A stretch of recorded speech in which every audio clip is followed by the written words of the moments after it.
Kosmosas. Kaip kosmonautė podcastą kūrė. Sveiki, kas manęs nepažįstate, aš esu astrologė Raimonda, labiau žinoma kaip kosmonautės dienoraštis, ir man atėjo mintis, kad visai gera būtų idėja padaryti podcastą astrologijos tema. Ir štai taip gimė Kosmosas. Šios laidos esmė yra kalbinti įdomius žmonės ir juos kalbinant panalizuoti astrologiškai.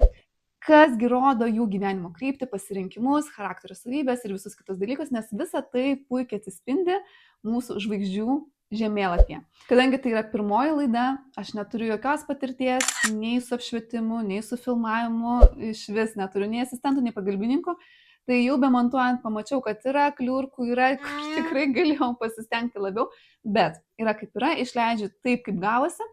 Kitą kartą padarysiu geriau, o dabar tikiuosi, kad jums bus įdomu ir visą laiką būsiu dėkinga už komentarą, už laiką ar už pasidalinimą.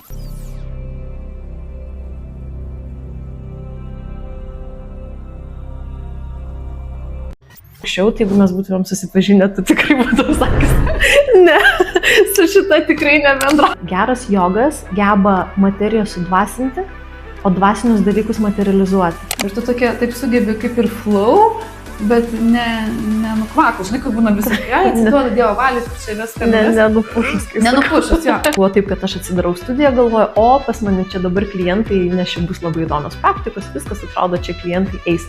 Atsidarau studiją ir kitą dieną 0 žmonių. Tai šamanas, aš sakyčiau, yra žmogus, kuris labai gerai jaučia gamtą tiesiog, kuris yra gerai įvaldęs visas stichijas, elementus ir kuris supranta, ką su kuo ir kaip daryti. Plaukioja tam biški savo dugne, kur yra pyktis, neapykanta, kontrolė, manipulacijos, pavydas, tamsiosios, Skorpiono šešėlinės pusės. O žmogus, kuris pereina per tą savo šešėlių, susiduria su juo, ne, su savo tais demoniukais, tarakonais, geba į visiškai kitą, tą šviesę Skorpiono. Mano laida, pirmasis debiutas. Ir šioje laidoje mes kalbėsime su Gabija.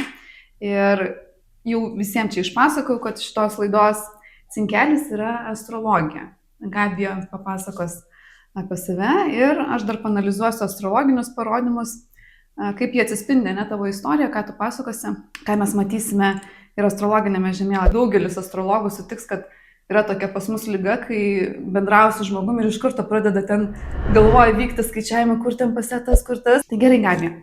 Aš tave pakviečiau pirmai laidai, dėl to, kad aš visų pirma labai tavim žaviuosi. Man tavo visas tas gyvenimas, kelias, ką tu veiki, labai, labai mane įkvepia. Ir visą laiką, kai būna kažkokios praktikos, kur sako, įsivaizduokit žmogų, kurio norėtumėt būti, arba kokia norėtumėt būti, aš visą laiką apie tai pagalvoju. O, geras, sveiki, beje. Dariau apklausą storiose, kas turėtų būti pirmoji viešnia. Ir ten buvo 4 kategorijos, buvo menininkė, versli moteris, dvasinių praktikų vedlė ir dar kažkas dabar nebeatsimenu. Psichologė. Aha. Tai daugelis nubalsavo, kad dvasinių praktikų vedlė. Bet tu man beveik viskas, gal išskyrus menininkė, bet gal nežinau, gal ir menais užsiėmė. Tai tu man taip viską apibendrinti, bet kas įdomiausia, kad aš, jeigu tave reikėtų pristatyti, kas tu esi, neišeitų man. Tai gal pabandyk. Man žinok, ir pačiai turbūt neišeitų pristatyti tiksliai, kas aš esu, nes, kaip ir sakai, ar esi menininkė ar ne. Nežinau, ar tai pavadinti menu, bet vaikystėje mokykloje aš dalyvaudavau įvairiuose fotografijų konkursuose, esu laimėjus ir pirmas vietas netgi Europos konkursuose, labai mėgdavau piešti, tas pats šokis, mes ir su tavim kartu lankėm šokis, tai irgi yra tam tikra meno forma, aš manau, kur galima save kažkaip išreikšti, atskleisti. Lygiai taip pat kūrėm laidą Delfyje, turėjom 2 šalti, 1 karštas, tai visas tas yra kūrybinis projektas, tai irgi kaip ir kūryba, menas, aš sakyčiau. Kaip tu save įvardintum, mane, kas tu esi? Aš save įvardinu, dažniausiai jau klausia apie veiklą, kokia veikla, tai aš sakau, kad esu jogos mokytoja. Gal ne kiek mokytoja, arba kad mokinu jogos, nes joga man apima visą gyvenimą. Tai nėra tai, kad aš ten kažkokia, žinai, super ar wow, kažkas tokio, bet tai visi principai apima visus principus, pagal kuriuos aš gyvenu gyvenime, kuo aš vadovaujasi, kas man yra įdomu, kas man yra vertinga. Tai, nes jogos prasmė yra labai labai plati, nes dauguma tik tais galvoja, o joga tai tik tais yra kažkokie pratimai, ne, kuriuos mes darom, ar ten kvėpavimas galbūt ką darom. Bet man tai yra toksai labai platus visas gyvenimas. Nes ir aš sakyčiau, kad esu siela, kuri kuri ieško gyvenime, kuri mėgsta patirti, atrasti, gal dėl to aš tokia ir bandau ir vieną kažkokį dalyką bandau, ir kitą pabandau. Aš tiesiog žiūriu, tyrinėju tą pasaulį, bet aš jį tyrinėju visomis prasmėmis. Man įdomu kelionės, man įdomu išmokti kažkokius naujus dalykus, patirti, atrasti, ragauti. Ir aš tokia esu, kad visur po truputį. Žinai, kaip būna žmonės, kažkurie eina į gilį vienoje profesijoje, ten ilgą laiką ir keliauja tenais. O aš esu tas, kur po truputėlį visko, žinai, prirenku, bet aš matau, kad man tai padeda galutiniam variante apjungti kažką. Vat aš matau, okei, tas, čia galim sujungti ir galim padaryti kažką. Šiaip labai įdomu tai, ką tu papasakoji, dėl to, kad astrologiškai pas tave sielos misija yra būti mokiniu. Tai vadinasi, ką turi pasakyti, tyrinėti, čiupinėti, žiūrėti, kas veikia, kas neveikia, eksperimentuoti. Nu, toks pačiupinėja, pažiūri, žinai, kaip kas veikia. O praeitų gyvenimų patirtis tai yra mokytojas, jau tas, kuris jau čia viską ištyrinėjo ir jau viską žino, o dabar atvirkščiai pereiti į tą tokią mokinystės rolę. Tai labai įdomu, kad tu natūraliai tai jauti, nes būna kartais žmonės, ne visi jaučia savo sielos misiją ir būna kartais priešingai nori eiti. O pas tave tas kelias taip natūraliai ir veda į tą tyrinėjimą. Dėl to man ir buvo sunku įvardinti, kas tu, nes aš žinau, kad tu jogą vedi, ir retrytus vedi, ir kvepavimus tos pačius irgi darai, ir ten visokiose laidose, visokiose iššūkiuose kelionės, ir galvoju, kiek čia visko. Tai čia labai atspindi tą tavo sielos kelią, kaip realizacija, ne, kad visko gali būti daug, bet tai nereiškia, ne, kad kaip išsitaškus kažkokia. Ne, aš visiškai nesijaučiu išsitaškus. Aš kaip tik jaučiu, kad jeigu aš esu rutinoj, arba ilgą laiką vienoj vietoj ir nekeičiu kažkokių, kai neteka jaučiu tą energiją tiesiog, man toks jausmas, kad degraduoju. Negerai gal taip sakyti, bet tiesiog aš jaučiu, kad mano gyvenimas nevyksta, o pas mane tiesiog organiškai yra daug ugnies ir aš jaučiu, kad man tą ugnį reikia vis deguonies kažkokio įpūsti, kažko naujo, aš tada jaučiu, kad aš gyvenu, man viskas vyksta, man fainai, aš augu, tobulėju, bet jeigu aš tik tai sustoju, čia buvo per COVID, sustojom ir taip kažkaip ir sodybo ilgesnį laiką pradėjom gyventi ir aš jaučiu, kad viskas gerai, smagu, aš jaučiuosi gerai, bet aš jaučiu, kad mano tobulėjimas kažkur stoja. Tai aš tada priėmiau tą sprendimą, kad kaip mane veda gyvenimas, aš taip ir keliauju. Pati esi skorpionas. Taip. Ir toks kietas skorpionas, dėl to, kad pas tave čia net penkios planetos yra skorpiono, tai čia jau daug, čia skaitosi daug ir iš tų 5 net 4 yra asmeninės. Ir mes visi turbūt esam girdėję, ne, tuos stereotipus apie tos skorpionus, kad čia su jais atsargiai ir tas skorpionas abejingų dažniausiai nepalieka, ne, arba labai patinka, arba visiškai nepatinka. Ir man čia per savo gyvenimą teko sutikti tų skorpionų ir, man šiek tiek sudėtinga būdavo su jais bendrauti, nes jie tokie turi tą tokį biškį ir šaltumo ir tokio, kaip biškį jauti, kad kažkaip čia biškį reikia pasisaugoti. Bet su tavim, kai susipažinau, visiškai to nejaučiu, man kaip tik jautėsi labai ta šauliška tokia energija. Pozityvumas, gera nuotaika, ėjimas į kontaktą ir tik vėliau jau, kai pradėjau analizuoti tavo horoskopą, pamačiau, kad pas tave šaulyje irgi yra nemažai energijos, tai tas turbūt atsveria tą skorpioną. Bet kaip tu pati jauti tą tokią skorpionišką savo prigimtį? Aš nežinau, kaip tu iš astrologijos pusės apie tai papasakosi, bet aš esu girdėjus, kad mes kas tik į reinkarnaciją, ne, kad mes keičiam gyvenimus, mes gimstam, atgimstam ir kad mes kiekvienam atgimime keičiam savo zodiaką. Ir kad tiesiog išmoktumėm gyvenime įvairių skirtingų savybių, ko mums reikia, nes mes visi į šitą žemę ateinam mokytis. Ir kiek aš girdėjau, kad jeigu, pavyzdžiui, aš atėjau kaip skorpionas, tai šitam gyvenime aš turėčiau savo tas neigiamas vadinamas galbūt skorpiono savybės, jas išmokti transformuoti į teigiamas. O tos, kurios yra stipriosios mano ir gerosios savybės, tai jas dar labiau pastiprinti. Tai jeigu tai pasakant apie save, kokia aš buvau anksčiau, tai jeigu mes būtumėm susipažinę, tu tikrai būtum sakęs, ne, su šita tikrai nebendrausiu. Aš tikrai buvau, sakyčiau, egoistiškas žmogus. Aš anksčiau buvau tokia, kad jeigu aš turiu savo tikslą, tai aš galiu kiaurai lipti, eiti, daryti ir tokia, sakyčiau, ir naglumo turėjau, ir gal kažkokio kerštingumo, skorpiono irgi tokia savybė kerštingumas. Jeigu man kažkas padarė blogai, tai jau, aš jau ten galėdavau atsiminti ir net po kelių metų ir aš ir dar bandydavau kažkur kažką toks, atrodo, anksčiau laikydavau daug viduje savyje ir kažkurio gyvenimo etapu į mano gyvenimą atėjo joga. Ir žinok, kaip joga mane pakeitė, aš dabar irgi daugam sakau, kažkas išgirsta, kad o, skorpionas, bet aš žinok, aš visiškai jaučiuosi kaip koksai katinukas skorpionas. Ant tiek transformavo visi, sakyčiau, jogos visa filosofija, suvokimas apie gyvenimą, ant tiek transformavo mano vidų, taip kaip aš matau pasaulį, taip kaip aš matau kitus, kaip aš matau, kokios mano gerosios savybės, kurios man padeda gyvenime, kokios blogosios, kurios man trukdo gyvenime, ką geriau keisti. Ir aš tiek daug visko, bet labai organiškai viskas gavosi, aš tiek daug pakeičiau viską, pas mane nebeliko visiškai pavydo, atrodo pykčio nebeliko. Aišku, būna situacijų gyvenime, kurios suerzina, kur ten bet aš labai greitai gebu tą paleisti. Atėjo kažkas nefaino, arba tiesiog, okei, matau, sprendžiam, darom, aš paleidžiu. Jeigu žmogus man kažką irgi padaro, ar galbūt negero, ar ten kažkaip kerštingai ir iš pavydo, arba specialiai padaro, aš tiesiog dabar matau, kad tas žmogus tai daro dėl savo kažkokių traumų, dėl kažkokių sunkumų galbūt gyvenime, bet jo tas pyktis nėra orientuotas konkrečiai į mane. Tai yra, jam tiesiog yra atėjusios gyvenimo pamoka. Tokia pradžia. O kaip ta joga atėjo tavo gyvenime? O čia irgi labai ilga istorija. Kaip aš gal pradėsiu nuo to, kad aš esu baigus verslo teisę ir dirbau tokį panašų darbą. Ir nes man tai labai gerai sekėsi, man tai buvo ir įdomu, ir man mokytis buvo įdomu, ir aš tos mokslus labai lengvai baigiau. Ir mane pakvietė į tokią ilgą kelionę išvažiuoti į Bankoką. Mes važiavom su 2 automobiliais ir 3 motociklais. Tai mūsų visa kelionė truko 2 mėnesius.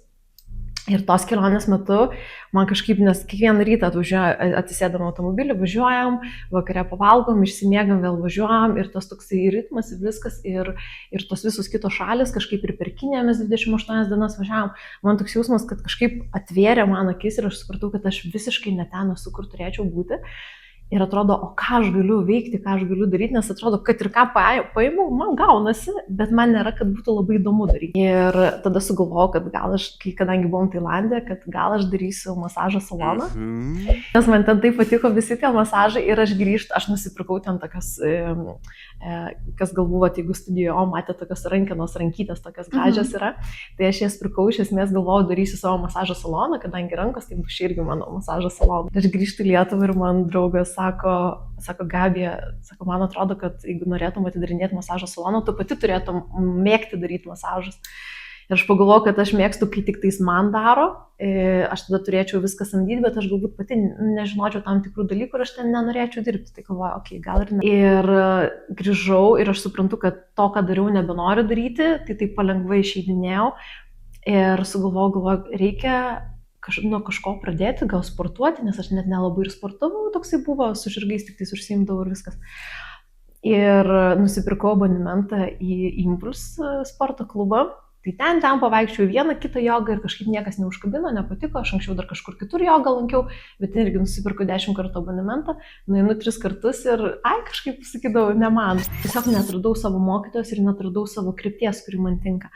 Ir vieną kartą netyčia pakliuvau į Impulsą beje, į pamoką. Pamoka truko beveik 2 valandas, kas yra retas sporto klube, tenai savaitgaliais tik tais vykdavo. Ir buvo labai griežta mokytoja. Ir aš nuvariau ir jinai, wow, galvoju, čia ten kažkas tokio buvo. Ir buvo labai daug man nežinomų žodžių sanskrito kalba. Man viskas ten taip įdomu. Jinai tiek daug kvėpavimų davė, aš išėjau, man galva susisukus, aš suprantu, kad net vairuoti atrodo negaliu, kai viskas ten man sukas. Grįžau, aš tada žiūriu, kas čia per jogą. Susiradau, žiūriu, kad yra Lietuvoje ir Ašramas. Lietuvoje? Taip, Mairam joga tuo metu, ir dabar dar yra. Bet aš jau iš tos sistemos išėjus esu. Žiūriu, kad yra Ašramas ir aš tada skambinu, žiūriu, kad bus mokytojų kursai. Mėnesio, man rodos, turėjo būti mokytojų kursai, o įvadas į jogą po 3 mėnesių, bet aš tokia nekantri ir aš galvoju, o gal priims mane į mokytojų kursus, galvoju, aš tikrai nevesiu jogos, tai ką. Ir jie tai kažkaip pakėlė ir sakau, gal priimat visiškai žalius, sako, nelabai, kažkaip tas anas. Ir padėjo telefoną ir man po kelių minučių perskambino, sako, žinot, pagalvojom, kad galim priimti. Bet sako, jeigu neišlaikysit egzamino, mes negrąžinam pinigų, nei ką, aš sakau, tikrai man net nereikia to egzamino, aš sakau, aš nevesiu jogos, man tik tai yra smalsu, įdomu sužinoti, kaip kas veikia giliau, kad tiesiog grinai dėl savęs. Ir aš tenais pakliuvau tiesiai į mokytojų kursus, kas buvo labai įdomu, visas tas kursas prasidėjo tokiam Rusijai ugnies atnašavimo ritualu. Ir tokia buvo Gurugita giesmė, visi gėda ir aš pradžioje net nesupratau, kad jinai padėta, kad ją reikia perskaityti, bet man viskas ant tiek savo ir pažįstama, man ten visur šiurpu eina, atrodo. Ir aš nesuprantu, kas darosi. Po to jau, nes rytas vakaras tą giesmę gėdodam, tada aš jau vakare skaitau tą giesmę, kitą dieną irgi ryte vakare perskaičiau. Ir aš jau žiūriu, kad jinai man į sanskrito kalba, jinai gan ilga ir aš ją mintinai moku, man jau net nereikia skaityti. Toks jausmas, kad tai buvo kažkur manyje. Tai kažkur buvo pamiršta, nes matau žmonės, kurie ten jau lankė 5 metus, jie dar skaito, o man jau nebereikia. Ir atrodo, bet tiesiog pakliuvau, tokiu vedimu pakliuvau ten, kur ir turėjau atsidurti. O kai pradėjau vesti, tai aš baigiau tos kursus, tikrai neplanavau ir nei vesti nieko daryti. Ir gavosi taip, kad viena mergina, kuri irgi su kuria kartu baigėm, jinai sako, aš išvažiuoju į Tailandą, gal gali mane pavaduoti vienam sporto klube, o aš tokia, kaip tik, man rodos, gal net ir laikiausi tos praktikos, kad taip, turbūt žinai praktiką. Šiaip visiems labai rekomenduočiau ir pažiūrėti, filmas yra apie tai ir tuo metu atrodo, wow, kai veda ir aš tada galvoju, kaip aš čia vesiu, nes galvoju, visi žmonės bus lankstesni už mane. Aš tikrai buvau labai nelanksti, labai aš taip atsistojus, rankomis pilnai ištiestom kojom žemės nepasiekdavau, bet galvoju, okei, jeigu kviečia, pabandysiu. Tikrai buvo pirmas pamokas labai baisu, kai aš pripratus būdavau dirbti tiesiog ofisiukė ir prie kompo, o ten ateini 20 porų akių į tave žiūri. Ir tu dar tu čia turi kažką parodyti ir tu matai, kad tavo klientai yra lankstesni negu tu. Ir gavosi, kad vienoje vietoje, po to kitoje vietoje tiesiog kažkas pakvietė vesti ir taip žiūriu ten, tada atsirado galimybė savo studiją atsidaryti.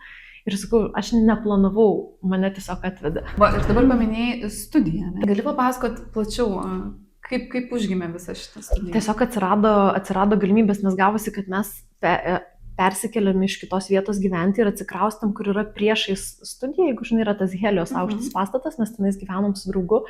Ir tuo metu pradėjo ten Vilniaus duonos gamykla buvo, ją pradėjo griauti, ten pradėjo statyti ir mes ten pagyvenom ir sakom, kokia faina vieta gyventi, iš tikrųjų, kad labai patogu. Ir senamiestis ir tai ir kažkur nuvažiuoti. Ir tada jisai pradėjo žiūrinėtis butą tenais. O aš galvoju tada, kadangi jau čia įsisukau truputėlį tą jogą, aš tada pradėjau žiūrinėtis, o ką jie ten dar parduoda ir kaip aš tada pradėjau žiūrinėtis patalpas tenais. Ir kažkaip pagalvojom, kad kaip faina, kad jisai perka butą, mes gyvenam ten pat, o aš apačioje nusipirku jogos studiją, galiu įsirengti ir man viskas vietoj, man nereikia niekur važiuoti. Tiesiog atsirado tokias galimybės ir viskas susidėliojo ir pradėjau kurti.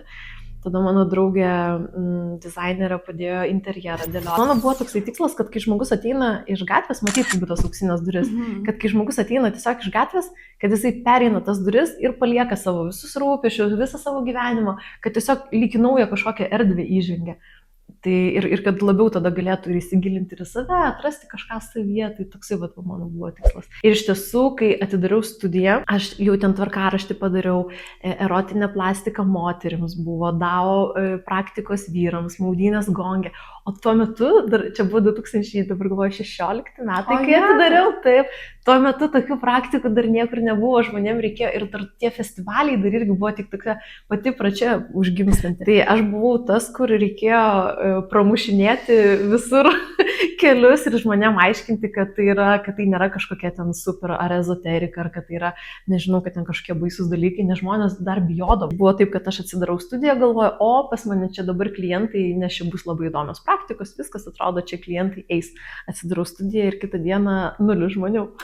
Ir tada atsitrenkiu į tai, kad o kaip toliau, o kaip viską išjudinti, o kaip, ir čia nais ir buvo ilgas ir nuobodus darbas. Kad įsivažiuotų studijom, reikėjo turbūt nemažai įdirbio. Reikėjo, taip, mes tik realiai po kokių 2 metų aš supratau, kad čia jau pradeda veikti šitą sistemą. Daug kas galvoja, kad atsidarysiu studiją ir čia tai plauksta. Renginiai vyks. Taip, dabar dar paminėjai Villa Om. Taip. O kas pirmiau buvo, Villa Om ar studijom? Iš esmės sakyčiau, kad pirmiau buvo Villa Om, bet jinai nesivadino Villa Om. Buvo visiškai kitas pavadinimas ir tiesiog tokia buvo erdvė bendrai nuomai, kur tiesiog viskas vykdavo. Tačiau čia visos šeimos tokia idėja buvo ir mes tą erdvę pirkom, galvom savo kaip sodybą, kad atvažiuotumėm, savaitgaliais pabūtumėm, bet tiesiog po to irgi supratom, kad jeigu nori turėti sodybą, tai dirbi mieste nuo pirmadienio iki penktadienio ir tada važiuoji į sodybą pjauti žolę ir ten viską tvarkyti, nes per tą savaitę tiesiog viskas tenais užaugo. Ir taip gavosi, kad kažkaip mes ir namus pasiskirstėm, kur kieno, kad kas kur statosi. Ir galutiniam variantė gavosi, kad mes matom, kad tiesiog neturim laiko nei atvažiuoti, nei kaip. Ir aš galvoju, kad reikia tą erdvę kažkaip įveiklinti. Taip ir pritaikėm erdvės ir atsirado nuomojama sodyba. Jaučiu, kad kaip su pačiu mano augimu irgi keitimusi vidumi, tai lygiai taip pat keitėsi ir ta erdvė transformavosi. Nežinau, kiek aš ten kartu buvau Vilojom ir renginius vedėm, ir šventės šventėm. Tai man čia pati geriausia vieta, nes man iš tikrųjų labai, labai kas yra svarbu, kad ne tik, kad vieta graži būtų, nes, tiesiog labai daug tų sodybų gražių Lietuvoje yra, bet man dar labai būna svarbu pati energija vietos. Aš atsimenu, kai pirmą kartą atvažiavau į vilą, toks įeini į tą erdvę ir toks kaip apgaubė, žinai, tave ir sako labas, sveika atvykus, tai va toks jausmas. Nes ten tiesiog jaučiasi, kad visur yra užkrauta. Ir dar kaip tik dabar planuojam tokį stogastulpį pastatyti. Su Justinu irgi užsakinėjom, tai meistras ten labai ilgai reikia laukti, apie metus laiko tas meistras gamina. Tai aš manau, kad mes dar labiau galėsim pastiprinti vietos energiją. Kas man iš tikrųjų smagiausia, toj viloje Om, kad yra bendraminčių pirtis. Taip. Aš pirmą kartą apie ją sužinau, gal kai mes stovyklą darėm Vilojom ir ten buvo pirtininkai atvažiavę ir tada tu man paminėjai, kad kas savaitę susirenka žmonės pasipirtinti. Tai kaip būdavo, aš kai išgirstu apie pirtį, man iš karto balius, alkoholis ir pirtis. Man tokios būdavo asociacijos, kad čia ne visai apie sveikatinimas, o kaip priedas prie baliaus, tai pirtelė. Bet kai aš pirmą kartą atvažiavau į tą pirtį, galvoju, wow, kaip smagu, kad tu sugebėjai sukurti tokią erdvę, nes ta pirtis, jinai jau ilgai veikia. Ilgai pirtis veikia, dabar galvoju jau 6 metai. Bet vėlgi, man tai sakai, ar sukūrei, nebuvo kažkokios intencijos, kad va tai kurti. Atrodo, žinai, būna kartai žmonės sugalvoja, kad čia būsiu jogos mokytoja, darysiu tą ar tą. Kažkaip labai organiškai gavosi. Mes pradėjom ten gyventi. Tada dar renginių vedėjas Saulius Bagdonas tuomet irgi grįžo iš Tenerifės, man rodos, atsikrausti. Tada kažkaip buvo, kad tai ką čia veikiam, covidas, tas anas, pasikuriam pirtelę, mes nueinam pirti, jisai savo draugų pakviečia, mes savo draugų, žiūrim, kad jau renkasi, tada jau kitą savaitę draugai jau klausia, ar bus rytoj pirtis, mes tada jau padarėm čatą, kad nereiktų kiekvienam atskirai, tada jau parašom, bus, nebus ta pirtelė, tada žiūrim, kažkas sako, ar galiu draugų pasikviesti, gerai, žiūrim, tas čatas auga, dabar nežinau, ten gal koks 150 turbūt žmonių tikrai nemažai yra ir vos ne kiekvieną savaitgalį susirenka. Gal sakau, toksai labai organiškai ir visa bendruomenė susikūrė, tada žiūrim jau čia, gal čia jau ir kažkokį kugelį kartu išsikepam, jau kažką paveikėm, renginiai, tas, tiesiog natūraliai. Sakai organiškai, bet tiesiog, ne, kokia tavo energija yra, tai tu tokius žmonės. Tai ir pritraukit, turbūt mes visi taip pritraukiam, apie ką esam. Nes jeigu esi atviras, susitinki, automatiškai pritraukia tokius pažiūrėjus žmonės, susitinki, žiūri, kad jums yra geras, smagu, kad galit kažką ir kito galbūt gero nuveikti, nes ten žiūriu, tai mūsų pirtelė žiūrėk, čia jau ir renginukas kažką susiorganizavo, jau čia kažkas verslą padarė, kažkas partneris rado, dar kažkas meilę galbūt atrado, ten visko tikrai vyksta. Vienai klubas tik pirtyje. Dar kažką darai, ne? Retrytus. Retrytai Balyje. Kaip iš viso gimė tos stovyklos Balyje? Pirmą kartą nuvažiavau į Balį. Tikrai Balis labai stipriai sužavėjo mane ir, sakau, ten gamtos kriokliai, kur po jais toks apsivalymas labai gilus įvyksta. Šamanai, pati visa salos energetika ir atrodo, jau ten grįžus pabuvus Balyje, kad ir kokias 3 savaitės, mėnesį, aš grįžtu į Lietuvą, man toks jausmas, kad kokie metai tenais praėjo, nes atrodo tiek daug ir suvokimų ir visko ateina. Ir aš Balyje susipažinau su tokia lietuvaitė Eglė. Ir ji turėjo kaip tik moterų grupelę iš Alytaus, pas ją turėjo atvažiuoti. Ir mes pakalbėjom, kad aš vedu jogą, mes tiesiog tokia pirma pažintis mūsų buvo. Ir jinai po kelių dienų sako, gal tu gali jogą pravesti jos moterims, nes jinai labai daug yra akupunktūros, kitas praktikas vedė. O jinai buvo Balyje 4 metus gyvenus, tai jinai jau tokia kaip vietinė, ten viską žino. Ir su ja pakeliavau tos stovyklos metu, tai aš jau tuo metu pamačiau, kad labai daug tokių atrodo vietų, kur viena tikrai nenuvažiuočiau, arba turistai vieni nenuvažiuoja, o kažkaip grįžau, tada dar vieną stovyklą organizavom ir galiausiai gavosi, kad buvo toksai kelių metų tarpas, kai aš jau nevažiavau į Balį, bet man ta mintis, kad norėčiau stovyklas organizuoti, vis tiek liko. Tai mano viena draugė sako, kad jos draugė, su kuria mes buvom anksčiau susipažinę, atidarė Balio prekių parduotuvėlę, Little Kantika. Sako, ir tu važinėjai į Balį, sako, ir jinai, gal jūs rasit kažkaip bendrą kalbą, gal kažkas įdomus. Ir aš nuėjau pas Liną. Ir mūsų toks atrodo tiesiog pirmas susitikimas, pirmas pokalbis ir buvo darom stovyklą.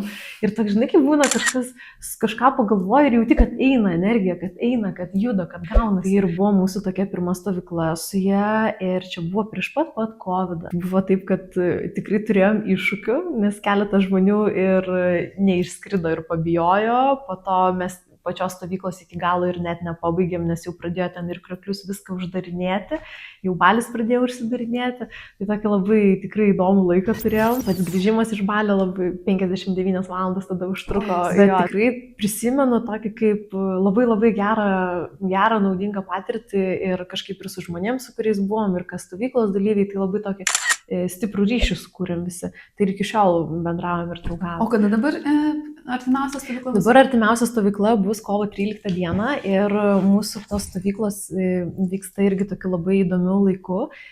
Organizuojam tada, kai Balyje vyksta naujieji metai. O Balio naujieji metai švenčiami visiškai kitaip, negu visas pasaulis švenčia. Pas juos ir patys metai skiriasi, kuriais gyvenom, dabar man rodos 1957. Ir tą dieną visa sala tyli. Mes, pavyzdžiui, jeigu kažkas yra dalyvavęs tylos stovyklai, tai tyli tik ten tas namukas, ar kažkokia sodyba, kuri visi yra žmonės, o ten tyli visa sala. Negalima uždegti žvakių, ugnies, negalima degti šviesos. Labai įdomi patirtis, nes tu pabūni tokioj energijų, kai visa sala. Aš jau pradėjau ir savo jaučiu, kad gyvenimą gyvenu labiau pagal Balio naujosius metus, negu pagal mūsų naujosius metus, nes iš tiesų turbūt net ir astrologiškai, kalbant, aš nežinau, gal pritarsi arba paneigsi, kad vidury žiemos šaudyti tuos fejerverkus ar kažką daryti, tai yra labai nelogiška, nes iš tiesų naujieji metai prasideda pavasarį, net ir tas būna pavasario ir lygiadienis, man rodos, ta magiškiausia diena, man rodos, kai būna 21 lygtais, Tai va, kaip tik mūsų stovyklos metu ir būna. Ir aš pastebėjau, kad kiekvienais metais, kai būna arba ten video kažkokį žmonės sukuria, padaro savo praėjusių metų, aš kažkaip pradėjau visą tą daryti arba savo ateinančių metų koliažą, ką noriu pasidaryti, ką susidėlioju. Aš darau Balyje būtent tą tylos dieną. Nes ta tylos diena yra nuostabi diena padaryti savo praėjusių metų apžvalgą, susidėlioti tikslus ir planus ateinančiai dienai, o ne taip, kaip priimta turbūt didžioji daly pasaulio ištaškyti tą visą energiją. O jeigu žmogus gyvena daugiau su tais gamtos ciklais, tai taip, dažniausiai, ir vėlgi nuo kultūrų priklauso, bet dažniausiai būdavo kovo mėnesį. Tada lygiadienis būna, logiškai tai saulė pereina į aviną, į žuvų ženklą, žuvis tokios miegančios, tokios plaukiančios, tokioj migloj. O avinas jau nauja pradžia, kibirkštis, užgimimas, augimas, tai vat kaip tik ir gamta tuomet pradeda busti. Tai man irgi labiau kažkaip rezonuoja tas toks naujų metų šventimas su gamtos ciklais.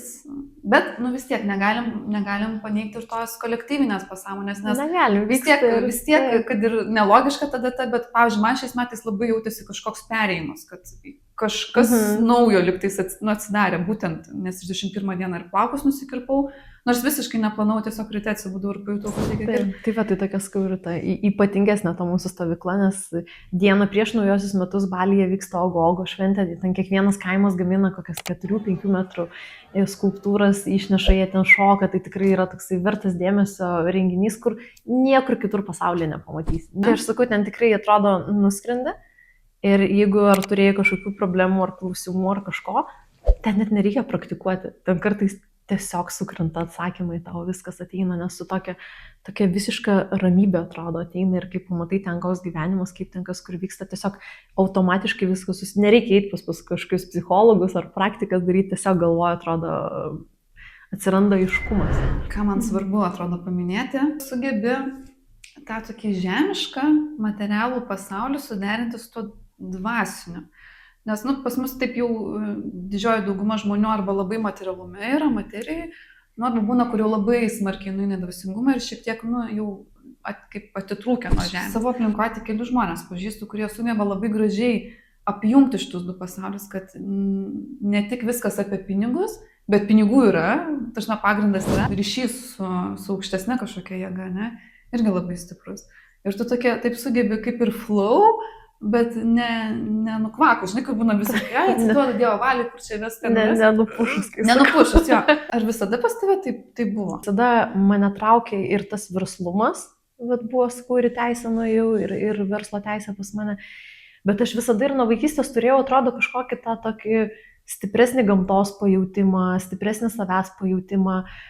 Man labai nesinorėdavo kažkokių beprasmių dalykų daryti. Aš netgi vaikystėje mėgdavau labai viena pabūti, man būdavo taip gera. Ir būdavo netgi ateina draugai mane kviesti žaisti kažkur į lauką, aš mamai pasakydavau, pasakyk, kad manęs nėra. Nes aš tiesiog norėdavau viena, aš ten kurdavau, darydavau kažką pati su savim, pabūnu su savim, man fainai ir vėl tada aš po kiek laiko aš išeinu ir ten žaidžiu ir lakstau ir man vėl viskas gerai. Ir aš supratau, kad aš tokio balanso man reikia visame kame. Po to kažkuriuo metu, aš gal sakyčiau, jį šiek tiek, kai prasidėjo studijos, visi kiti dalykai, šiek tiek aš gal po metus buvau ir nuėjus labiau į tos visus darbinius, į tą pasaulietinį labiau pasaulį nuėjus, bet po to, irgi po tos kelionės, kur sakau, aš supratau, kad kažkas ne taip, kažką ne taip darau.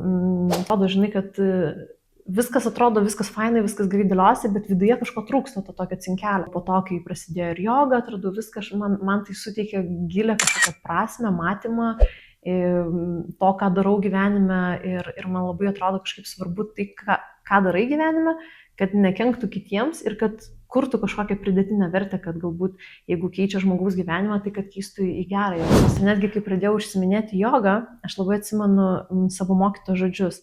Jis sakydavo, kad geras jogas geba materiją sudvasinti, o dvasinius dalykus materializuoti. Geras. Kai pagauni tą tikrą prasme, apie ką tai yra, ir tada supranti, kad iš tikrųjų, jeigu tu esi stiprus ir dvasingume, tai tu gebėsi materializuoti tai ir kad, paimkim, kad ir ta pati studija, ne? Tai, kad žmonės ateitų praktikuoti, tai turi būti kažkokia erdvė, tai yra materializuotas, ne? Materializuota mintis. Tai dvasinius dalykus materializuoti, o materiją sudvasinti. Ir man tai labai padeda tas palyginimas, kad žmogus tai yra dvasinė būtybė, bet jinai yra materialiam pasauliu. Tai jinai turi šitus du pasaulius ir sujungti, ne? Arba kaip tas palyginimas, kad žmogus, jisai kaip medis turėtų būti, ne, jo šaknis labai giliai įleistos į žemę, tvirtai ant žemės stovi, bet jo šakos tai žiūri į viršų. Mūsų kūnas tai yra materija, ne, tai yra ir mums reikia ir apsirengti, ir pavalgyti, ir kažkur šiltai jaukiai būti. Mums reikalingas ta visa ir aplinka, ir ką mes turime susikurti, bet svarbu, kad ir vidus būtų pilnas ir kad jaustumėm tą aplinką, jaustumėm kitus žmonės, jaustumėm gamtą ir kad neprarastumėm to ryšio. Tu jau šiek tiek paminėjai, ne, kad jau nuo vaikystės šiek tiek kitaip, kitaip dalykus matydavai, jautei. Tai šiaip dažnai tai būna įprasta žmonėm, kurie turi daug skorpiono, nes skorpionas yra vienas iš giliausių, intensyviausių zodiako ženklų. Dėl to jie būna puikūs analitikai, nes jie tiesiog sujungia ir intuiciją, ir analizę. Bet šiaip labai dažnai pas žmonės, pas ką labai daug skorpionų kaip pas tave, jų gyvenime iš tikrųjų netrūksta mistinių kažkokių patirčių. Būna įvairiai, kai kam, pavyzdžiui, tenais intuicija labai stipri, ne, kur nepaaiškins, iš kur ateina jausmas kažkoks, vizijas netgi mato, arba kažkas. Tiesiog skorpionas, kadangi tarp gyvenimo ir mirties jis tokiu biškį peiliu ašmenų dažnai vaikšto, tai ir būna tokios ir patirtis kažkokios, kur žmogus ten sako, labai labai stiprų angelą sargą turiu, nes ten galėjo, žinai, labai blogai kažkas veikti. Tai ar tu savo gyvenimą jauti per šitą prizmę tą savo skorpionišką? Visi turbūt aspektai, ką tu paminėjai, gal dėl to, kad daug skorpionų turiu. Ta intuicija, aš nesakyčiau, net nuo pat vaikystės aš pastebėdavau, kažkaip man net būdavo įdomu. Pavyzdžiui, tėvai išvažiuoja į darbą ir nebūdavo pas juos nustatyto laiko, kad dirba nuo tada iki tada, nes galėdavo grįžti labai skirtingų metų. Bet aš sėdžiu namie ir man toksai, pajaučiau, kad tėvai, kad jau kažkur arti, žinai, aš pajausdavau, kad jie yra kažkur arti, būdavo kažkoks turbūt ar atstumas, ar kažkur aš pajaučiau. Ir tai po kokių 3-5 minučių jau pasižiūriu per langą, jau parkuojasi automobilį vienas arba kitas. Aš tiesiog jau tokius, atrodo, dalykus užčiuopiau. Ir po to, kai pradėjau daugiau praktikuoti, ypatingai jogos, buvo momentas, kai labai daug darydavau jogos, daug meditavau, kvėpavimo pratimai buvo, tada nevalgiau mėsos, cukrų, ta prasme, labai labai švarią mitybą irgi įtraukiau, bet vėlgi viskas gavosi natūraliai, kai pradėjau praktikuoti jogą, mėsa automatiškai kažkaip išėjo iš mano gyvenimo. Aš gaunasi beveik 3 metus negalėjau tiesiog valgyti, organizmas nepriėmė ir aš jo klausiau. Dabar aš valgau, jau viskas gerai. Tai tuo metu man labai pradėjo eiti ir vizijos, ir matymai, atrodo, sėdžiu su žmogumi ir aš apie jį tiek daug galiu pasakyti, bet buvo momentas, kai tiesiog net per daug to atsirado ir per daug pradėjau matyti ir tada atrodo, o Dieve, nenoriu daugiau matyti. Tai tada irgi supratau tą posakį, kur sako iškeregystė, kad kartu ir dovana, bet ir tokia, nežinau, kaip ir kančia gali būti. Ir supratau, kodėl mes nematom, nes tiesiog būtų per sunku gyventi. Tai aš supratau, kad jeigu suvalgau kokios mėsos, dingsta man visas matymas, atrodo, antiek įsižemino, toks jausmas kaip maišą ant galvos susidėjai ir nebematai. Bet atrodo, nesupranti kaip kas iš kur, bet tai irgi, tam tikra tokia magija, sakyčiau. Tai va, čia dar viena ta tokia tavo pusė, kuri yra su magija susijusi. Kai jau tave daugiau pradėjau pažinti, pradėjau matyti, kad tu mėgsti ir būgnus, ir netgi turi labai šaunų tą apdarą tokį šamanišką. Ir ar gali papasakoti daugiau, nes man labai, žinai, įdomu, mane pačią traukia visi mistiniai dalykai, šamaniški dalykai. Aš irgi jaučiu, kad kažkur ten kažkas viduj kirba, bet tiesiog nėra žinių, nėra patirties. O tu, kiek žinau, patirties visai nemažai tame turi. Ar tu gali pasidalyti? Lyginant su kuo nemažai, tiesiog vėl kaip gyvenimas vedė, tai viskas labai natūraliai ir organiškai. Žinai, tas žodis šamanas, šamanizmas kažkam gali atrodyti kaip tokį ir neigiamą gal prasme turintis tas pažodis ragana, ne, ir atrodo ragana, tai mes matėm paveiksliukus, kur ten baisi moteris kažką daro blogo. Kalbą tyrinėtumėm, tai ragana nuo žodžio regėti, tai yra ta, kuri daugiau regi ir daugiau mato, ir raganas anksčiau gydė žmonės, kol netėjo krikščionybė ir tada jau raganas pradėjo deginti ant to laužo.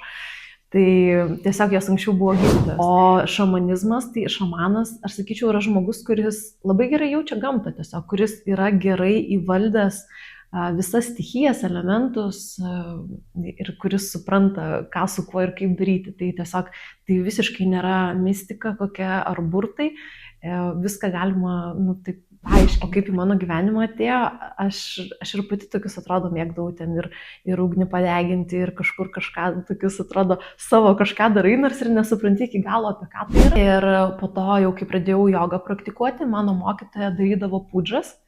Pudža tai irgi toksai ugnies atnašavimo, aukojimo ritualas ir ten irgi ir ugnį visada maitinom. Ir tuo metu ten ir ryžiais, ir visokiam kitom sėklom, sako mantras, maitinom tą ugnį. Ir aš labai jausdavau pokytį energijos po to viso ritualo. Ir per tą pudžą galima būdavo arba paprašyti, arba kažką paleisti, arba tiesiog ką tu nori. Ir aš jausdavau, kad tai veikia ir man tai atrodė, kad wow, kad čia kažkas tokio. Labai irgi taip natūraliai atsirado Petras šamanas mano gyvenime. Irgi vienas draugas pakvietė, sako, Gabija, tau ten tikrai patiktų.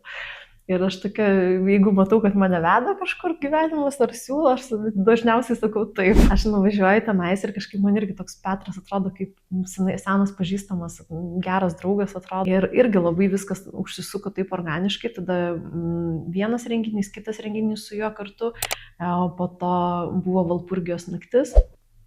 Jis irgi išventino tuo metu, nes irgi ten buvo toks tikrai neeilinis įvykis ir jisai iš daugelio žmonių išrinko mane, kad taptų perduoti irgi tą šamaną. Tiesiog irgi sakau, labai organiškai viskas susidėlioja ir tada tu darai ir supranti, kad vėlgi tai yra stichijos, tai yra ugnis. Šamanas arba gali gydyti, gali daugelį dalykų daryti, bet ne pats šamanas daro.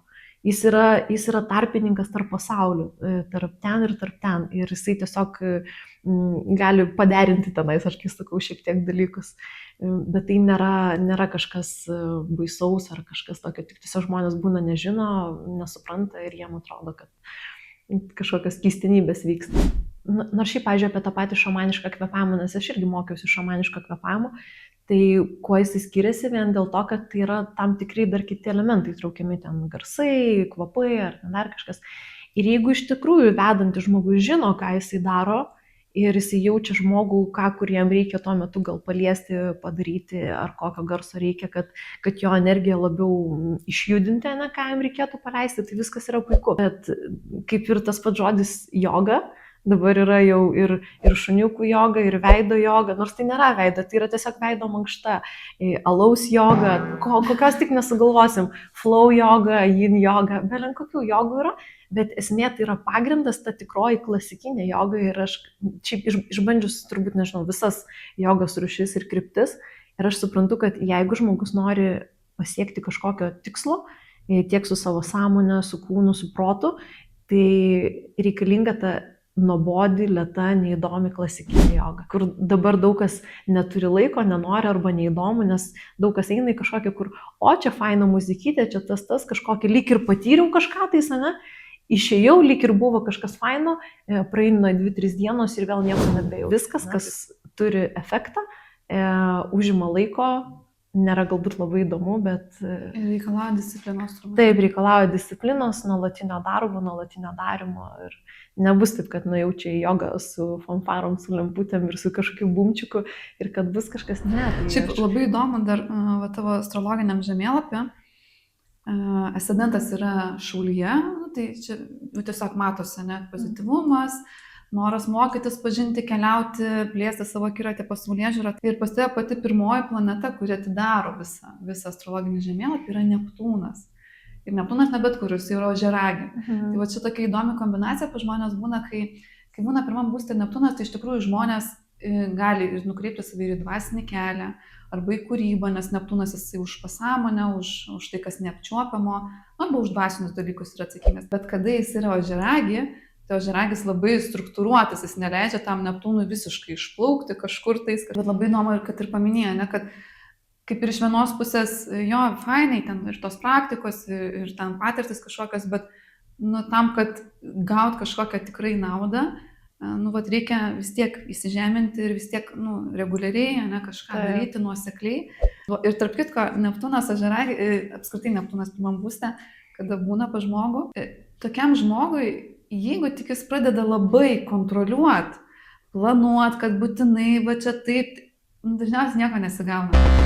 O Neptūnas sako, kažkaip išsispręs, kažkaip susitvarkys. Tai va, jeigu žmogus vadovaujas, va to tokia, kad, gerai, aš galiu turėti planą kažkokią, ne, ten, viziją, bet, jeigu nepavyksta, vadinasi, kažkoks geresnis man planas yra paruoštas. Tai ar jauti šitą dalyką? Visiškai apie mane. Aš dar anksčiau kažkaip griauždavau save, galvoju, kodėl čia žmonės susiplanuoja, kažką daro pagal struktūrą, kažkokį planą. Ir aš irgi tik pradedu planuoti dėliotis. Aš jaučiu, kad man nieko nesigauna, man arba neįdomu, kažkur ne taip, kažkas ten kažką keiti, tada nervinėse.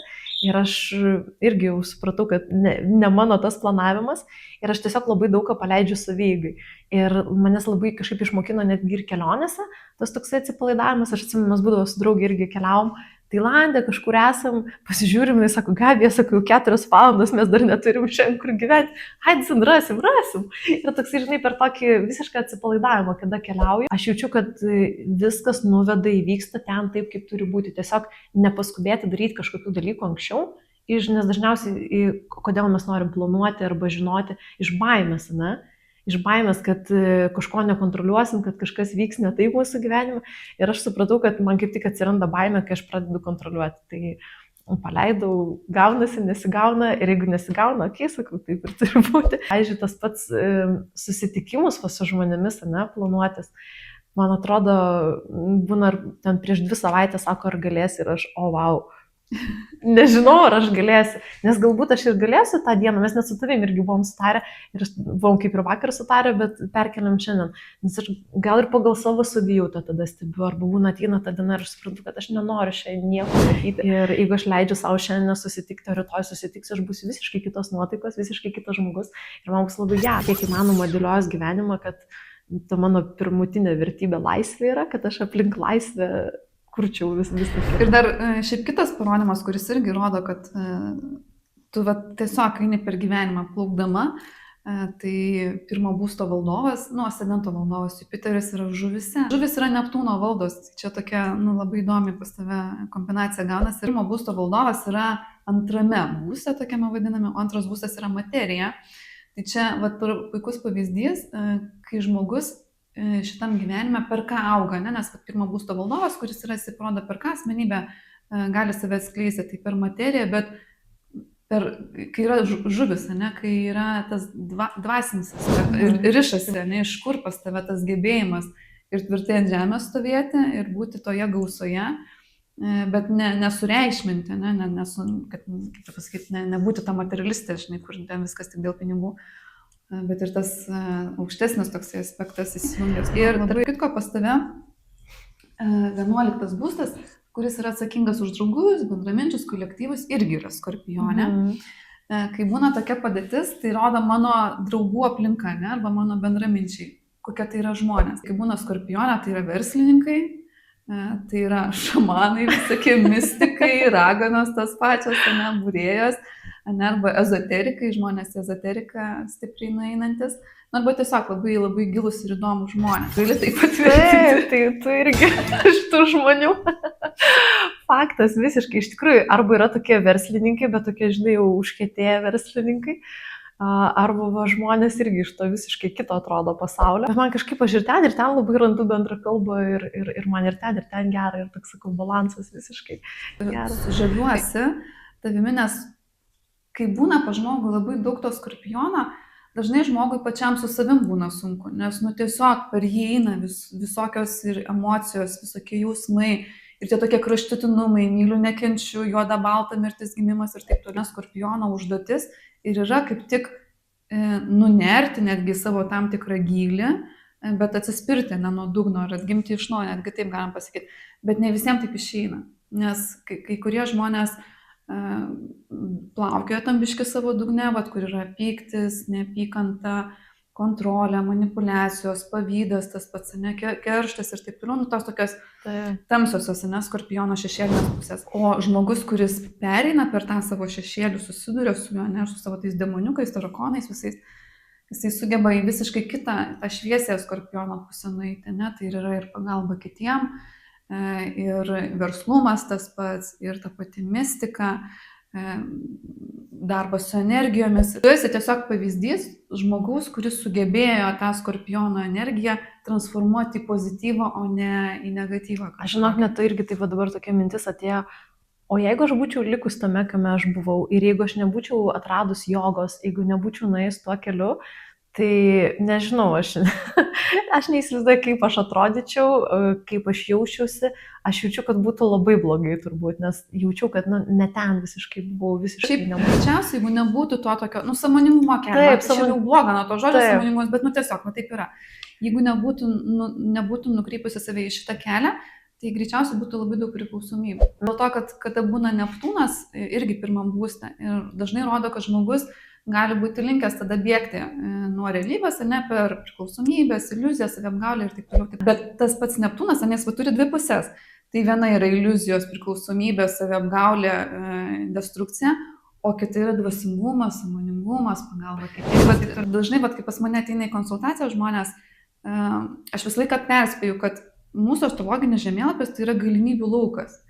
Yra tam tikros energijos, bet kaip žmogus jas realizuos, tai priklauso tik nuo žmogaus sąmoningumo, nuo sielos brandos ir nuo aplinkos, kurioje žmogus gyvena, nes jinai irgi mums daro įtaką. Va šitie trys dalykai, ne, kurie ir parodys, ne, kaip čia realizuosis, nes yra tikimybė, kad ne vienas žmogus su panašiu, ne, horoskopu kaip pas tave, bet tai juk nereiškia, kad tas pats likimas, ne, arba tas pats gyvenimas, arba taip, tas pats charakteris. Negaliu sakyti, kad, eikit, darykit jogą ar kažką, ne, galbūt visiškai kitas kelias to žmogaus. Jo, kažkas šitas energijas gali puikiai realizuoti, kai žmogus užkietėjęs verslininkas galėtų būti, ne. Kažkas per menus, kažkas per psichologų, terapeutų, ten psichiatrų galėtų. Aš irgi mokiausi psichologiją irgi. Po teisės, mane labai traukia irgi psichologija, tada aš po teisės daryti tokias neformalias psichologijos studijas, įstojau psichologijos akademijai, nes irgi tą potraukį turėjau, jaučiau. Kur žmogus save nukreips, man tas sielos pasirinkimas, nes visi mes, aš irgi turiu tą įsitikinimą, kad mes čia keliaujame iš gyvenimo į gyvenimą, renkam tas patirtis. Ir turim tam tikras užduotis šitam gyvenime. Ar mes išgirsim tą sielos šauksmą, ne? Tave tiesiog jau vedė, ne? Ir ne veltui atsidūrė ir toj kelionėje, ne? Aš manau, kad kiekvieną žmogų veda, žinai, vedė, bet lygiai taip pat apie tą pačią kelionę, ne?